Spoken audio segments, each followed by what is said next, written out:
Good morning guys. This is Raj Mahaur in front of you. और आज हम लोग हमारा एक नया चैप्टर स्टार्ट करने वाले हैं जो क्या है, आइडियम्स एंड फ्रासेस। यस, अब ये आइडियम्स और फ्रासेस क्या होता है, इसका मतलब होता है मुहावरों का वाक्यों में प्रयोग करना। जैसा कि आप लोगों को ज्ञात होगा क्या कि हम लोग हिंदी में कई सारे मुहावरे पढ़ते थे, जैसे क्या 9 2 11 हो जाना, इसका मतलब होता था भाग जाना। और फिर हम इसके एग्जाम्पल बनाते थे क्या कि चोर पुलिस को देखकर 9 2 11 हो गए, है ना। तो इस तरह से हमने वहां देखा क्या आइडियम्स, उसका एक और इजी मतलब और उसका वाक्यों में प्रयोग करना। तो वही हम लोग यहाँ देखने वाले हैं क्या, आइडियम्स एंड फ्रेजेस। तो एक बात मैं आपको इनकी बता दूंगा, इस क्या कि जो आइडियम्स और फ्रेजेस होते हैं उनकी एक खास बात होती है क्या कि इनका इंग्लिश अर्थ कुछ और रहता है और इनके अर्थ कुछ और निकलते हैं। जैसे देखिए, एक मैं आपको एक छोटा सा एग्जांपल देता हूं एक आइडियम्स का, एन अकाउंट ऑफ। तो एन मींस क्या होता है, एक, अकाउंट मतलब क्या होता है खाते में, और ऑफ मतलब के। तो उसका हिंदी में यदि निकालेंगे हम तो मतलब क्या निकलेगा, एक के खाते में, है ना। लेकिन ये एक्चुअली इसका मीनिंग नहीं होता है। इसका एन अकाउंट ऑफ इसका मतलब होता है की वजह से या के कारण। तो देख रहे हैं आप लोग यहाँ पर किस तरह से एन अकाउंट ऑफ मतलब उसका इंग्लिश में हिंदी क्या निकल रहा था एज इट इज, और ये क्या हो रहा था, अर्थ अलग निकल रहा था। तो मेरे बताने का तात्पर्य आपको यही है क्या कि जो आइडियम्स होते हैं उनका जैसा दिखता है उसका हिंदी इंग्लिश का हिंदी नहीं होता, बल्कि उसके अर्थ एकदम डिफरेंट होते हैं। इसलिए हमें इनके बारे में जानकारी होना बहुत जरूरी है। और इनका जो मेन उद्देश्य है हमें पढ़ने का वो क्या कि जब आप इस तरह के सेंटेंसेस यूज करते हो, आइडियम्स यूज करते हो अपनी स्पीकिंग में, तो क्या होता है कि आपकी जो स्पीकिंग है वो इम्प्रेसिव बनती है ना।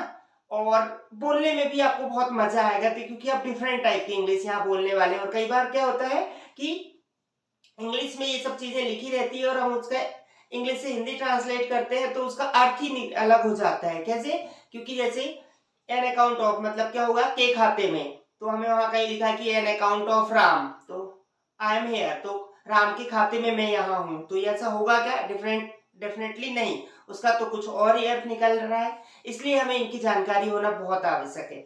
तो हम लोग यहाँ लगभग 25 आइडियम्स के बारे में देखने वाले हैं और साथ ही हम लोग देखेंगे क्या मतलब उनका इंग्लिश, उसे हिंदी में उनका सिंपल मीनिंग क्या होता है, और साथ ही उनका वाक्यों में प्रयोग करना। तो एक एक दो दो एग्जांपल्स के थ्रू हम सारे आइडियम्स को यहाँ देखने वाले हैं।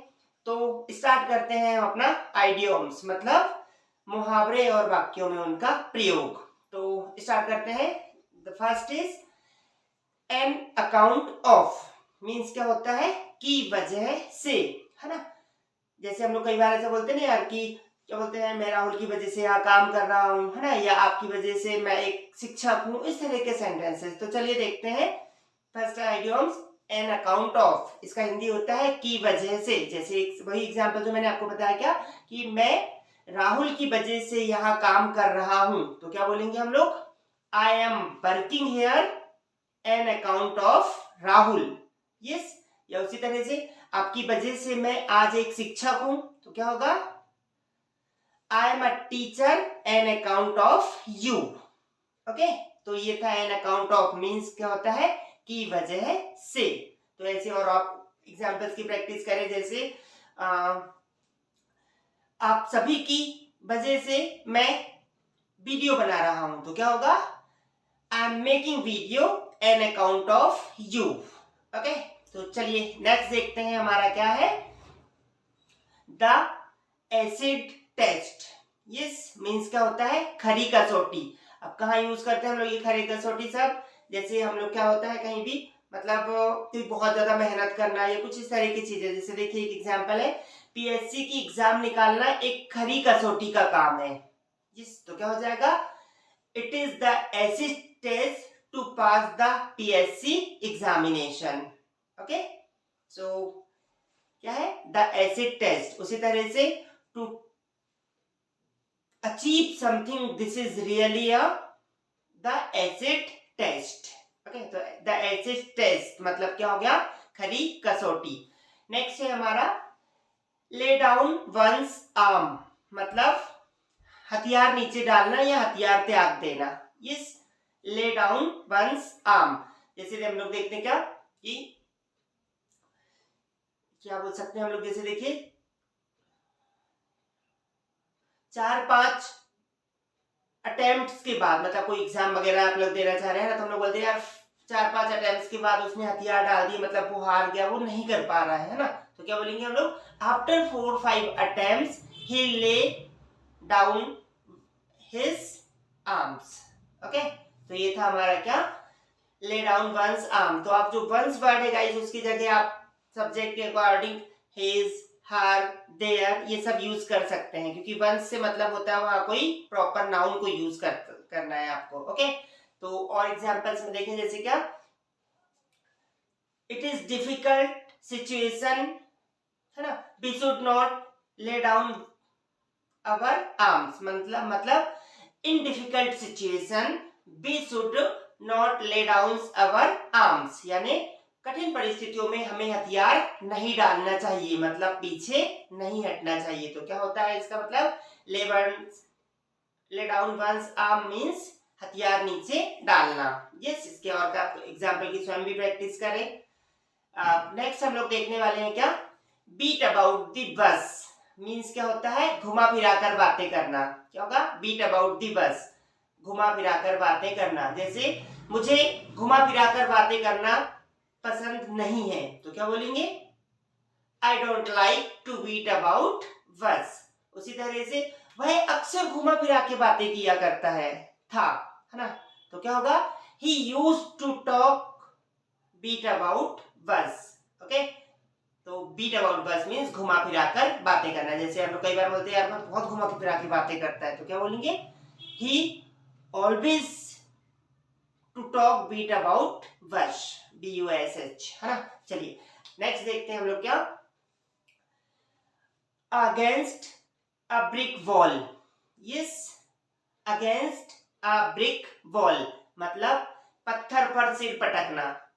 यस, कब बोलते हैं हम लोग ऐसा, जब हम लोग किसी चीज, कोई चीज बार बार करते, कोई नहीं समझ पाता, तो यार इसके आगे कुछ बताना, मतलब पत्थर पर सर पटकना या भैंस के आगे बीन बजाने जैसा ही है ना। तो इसे इंग्लिश में हम लोग क्या बोलेंगे, अगेंस्ट अ ब्रिक वॉल। और जैसे एग्जांपल देखिए, जैसे to tell him something it is as against a brick wall, मतलब उसे कुछ समझाना या उसे कुछ बताना पत्थर पर सिर पटकने की जैसा है। तो क्या होगा, to tell him something it is against a brick wall.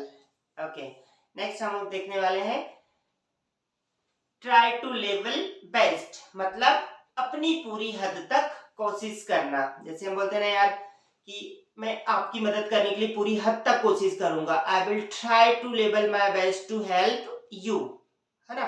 उसी तरह से वह अपने हद तक कोशिश कर रहा था, तो क्या होगा, he was trying to his level best.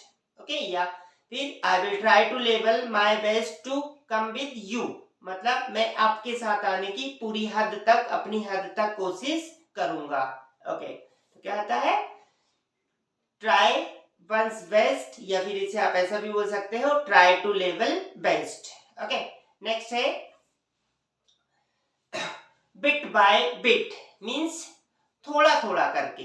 जैसे हम अक्सर बोलते हैं ना यार उन्हें थोड़ा थोड़ा करके खाना चाहिए, है ना, या आपको थोड़ा थोड़ा करके ऐसा करना चाहिए, या आपको थोड़ा थोड़ा करके पैसे इकट्ठे करने चाहिए, इस तरह के सेंटेंसेस, है ना। तो देखते हैं कुछ एग्जांपल, जैसे वह थोड़ा थोड़ा करके चोरी कर रहे थे, तो क्या हो जाएंगे, दे वर स्टीलिंग मनी, वे थोड़ा थोड़ा करके पैसे चोरी कर रहे थे, they were stealing money bit by bit.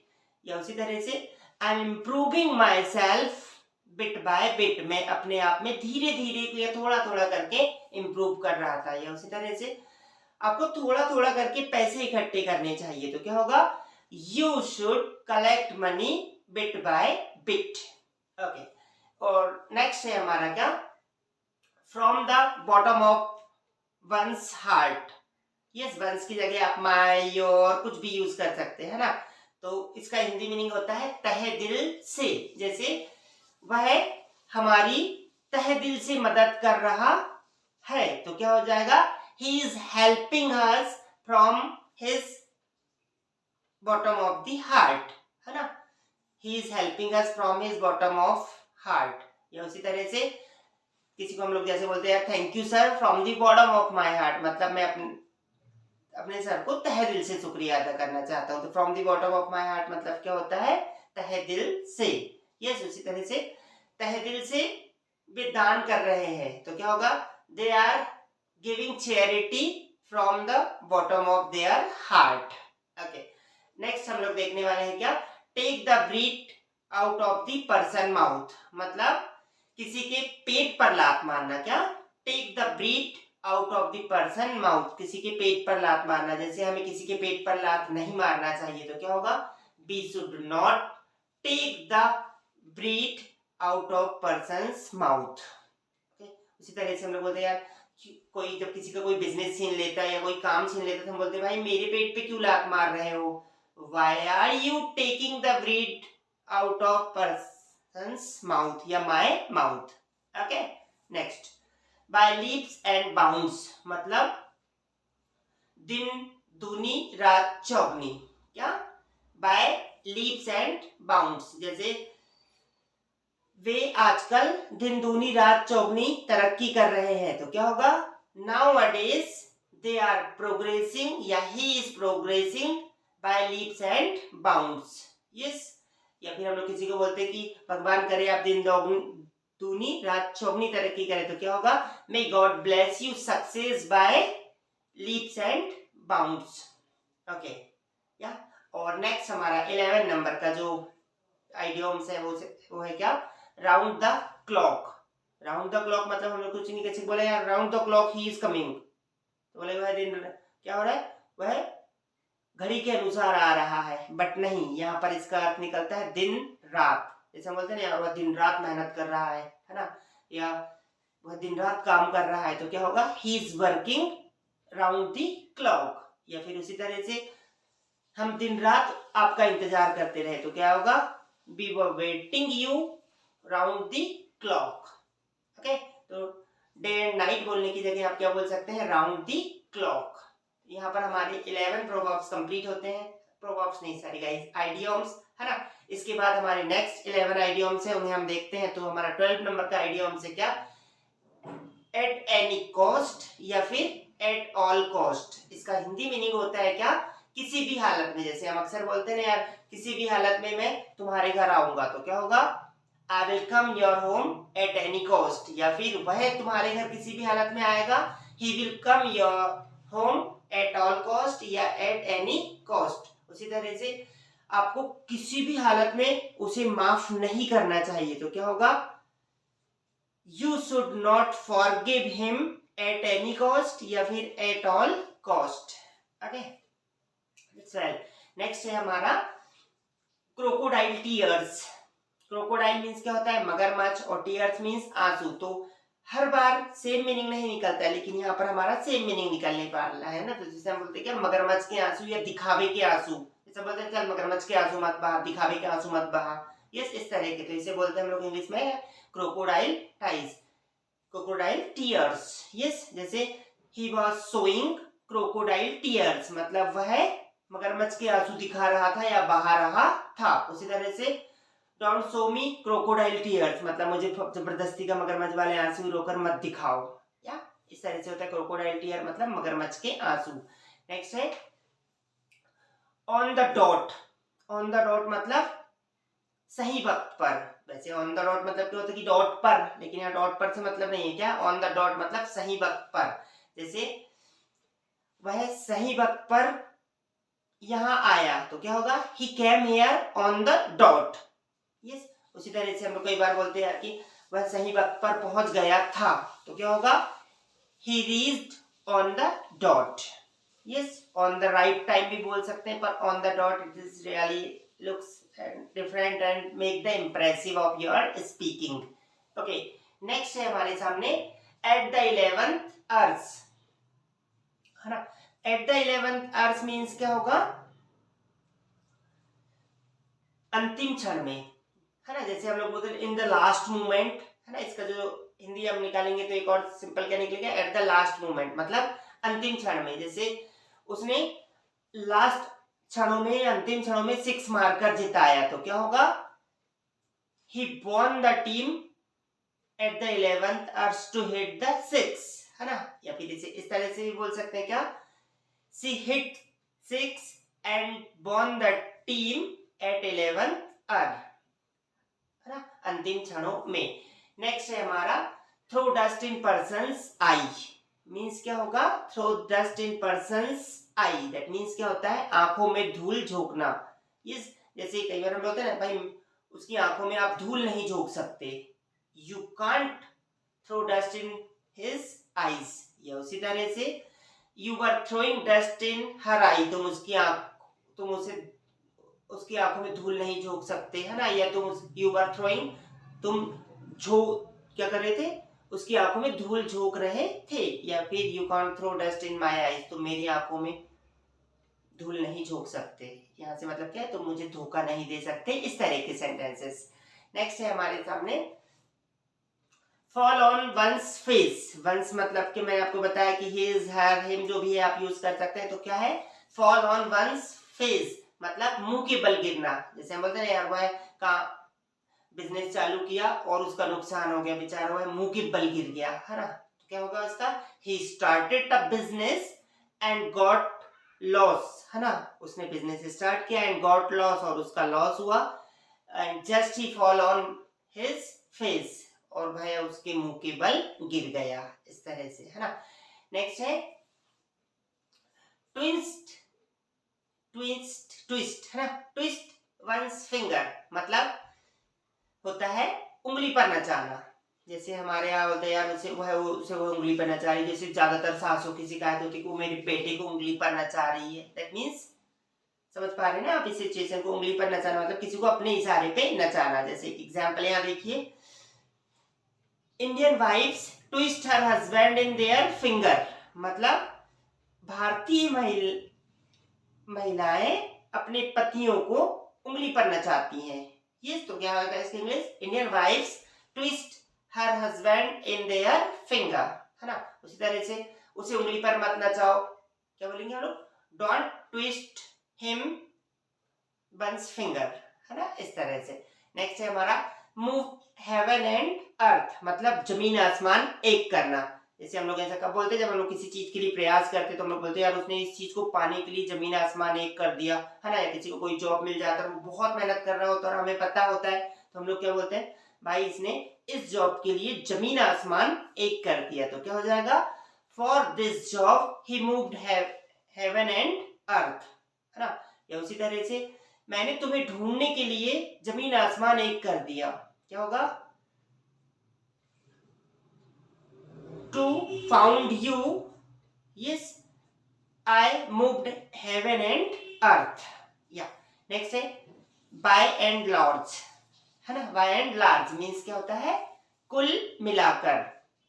जैसे उसने कुल मिलाकर मुझे 3,000 रुपए दिए, तो क्या होगा, he paid me by and large 3,000 rupee, yes।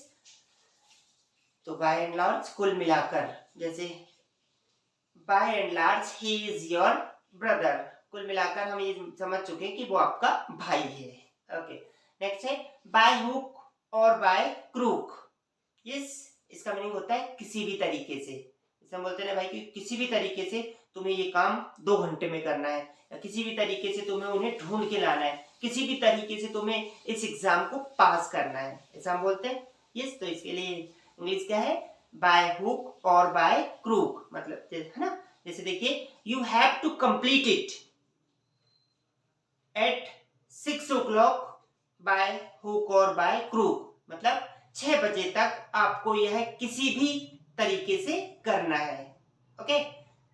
उसी तरह से level with the ground means होता है खाक में मिलाना, लेवल विद द ग्राउंड खाक में मिलाना। जैसे तुम उसे खाक में मिलाने की सोचना भी मत, तो क्या होगा, don't think you to level with the ground to him, yes, level with the ground मतलब खाक में मिलाना। तो he is trying to do level with the ground, वो है उसे खाक में मिलाने की सोच रहा है ना। नेक्स्ट है नेक एंड नेक, मतलब होता है बराबरी से। जैसे हम लोग बोलते हैं ना आजकल गर्ल्स जो है बॉयज की बराबरी से जॉब कर रही हैं, या फिर वे लोग बराबरी से पार्टिसिपेट कर रहे हैं, ये तो उसे हम लोग बोलते हैं क्या, नेक एंड नेक, बराबरी से। तो देखिए यहाँ पर example, nowadays girls are working neck and neck to man, मतलब आजकल लड़कियां नाक से नाक मिलाकर, मतलब बराबरी से मैन की बराबरी से कार्य कर रही है या चल रही है ना, इस तरह के सेंटेंसेस। नेक्स्ट है, आपने काफी बार सुना होगा, सीरियल भी है ये क्या, टॉम डिक एंड हैरी। क्या मीनिंग होता है इसका, एरा गहरा नत्थु गहरा, मतलब ऐसे तुच्छ समझना किसी को। तो हम लोग कई बार बोलते क्या भाई एरा गहरा नत्थु गहरा समझ के रखा है क्या, ये इस तरह के सेंटेंस है। तो जैसे किसी के बारे में बताना कि यार कोई कभी किसी की बुराई करते रहता है, होता है ऐसे ही ऐसे, तो हम बोलते भाई चुप रह ले भाई, एक सेलिब्रिटी है, कोई एरा गहरा नत्थु गहरा नहीं है। तो क्या होगा, he is a celebrity not Tom Dick and Harry. तो टॉम डिक एंड हैरी मतलब क्या होता है, एरा गहरा नत्थु गहरा। यस, और लास्ट है हमारा 25 नंबर का, सिट ऑन वंस हैंड, मतलब हाथ पर हाथ रखे बैठना। जैसे हम लोग बोलते हैं ना भाई, you cannot get success if you will sit on one's hand, मतलब तुम कभी सफलता नहीं पा पाओगे यदि तुम अपने हाथ पर हाथ रखे बैठे रहोगे। हम लोग बोलते हैं हाथ में हाथ रखे बैठने से कुछ नहीं होगा, देयर विल बी नथिंग, है ना, to sit on one's hand. तो क्या होता है, सिट ऑन वंस हैंड मतलब हाथ पर हाथ रखे बैठना। तो इस तरह से गाइस ये थे हमारे क्या आइडियम्स। तो सारे आइडियम्स को आप क्या करें, पहले लिखें, यस, उसके बाद उनका जो सामने हिंदी दिया हुआ था वो लिखें, और मेरे वाले एक एक एग्जाम्पल लिखने के बाद आप अपने तरीके से और अलग अलग एग्जाम्पल्स की उनके साथ प्रैक्टिस करें, और जहां उन्हें जरूरत पड़ रही है बोलने की इन्हें बोलें, तभी आप इन आइडियम्स को याद कर पाएंगे, है ना। और एक और चीज क्या होती है, जो हम लोग कोई भी एग्जाम वगैरह फेस करते हैं ना, तो उन एग्जामिनेशंस में भी आप लोग को क्या करता है, आपको एन अकाउंट ऑफ दे देगा, और यहाँ पर उसके 4 अलग अलग मीनिंग देगा। एन अकाउंट ऑफ मीन्स होता है to put someone's accounts money, है ना, और टू डू समथिंग, इस तरह से ऐसे 4 ऑप्शन आपको रहेंगे, और आपको इससे मैच करना रहेगा कि ये जो वर्ड है वो किससे मैच कर रहा है। इसलिए आप लोग को आइडियम्स आना बहुत जरूरी है। यदि आपको आइडियम्स की मीनिंग नहीं पता रहेंगे तो आप उस समय एग्जामिनेशन में बहुत ज्यादा अपने आप को पीछे पाओगे। इसलिए कोशिश करें कि आप इन आइडियम्स को लिखें और उसे बोलें और उसकी प्रैक्टिस करें, क्योंकि जब तक आप इनकी प्रैक्टिस नहीं करेंगे you can't speak. Okay, so I hope आप इन आइडियम्स को समझ चुके होंगे, और इसी तरह से अभी हमारे वीडियो के साथ आगे बने रहें तो आपको नई नई चीजें सीखने को मिलेगी। और ज्यादा से ज्यादा वीडियो को शेयर, लाइक और सब्सक्राइब करें। Thank you, have a good day.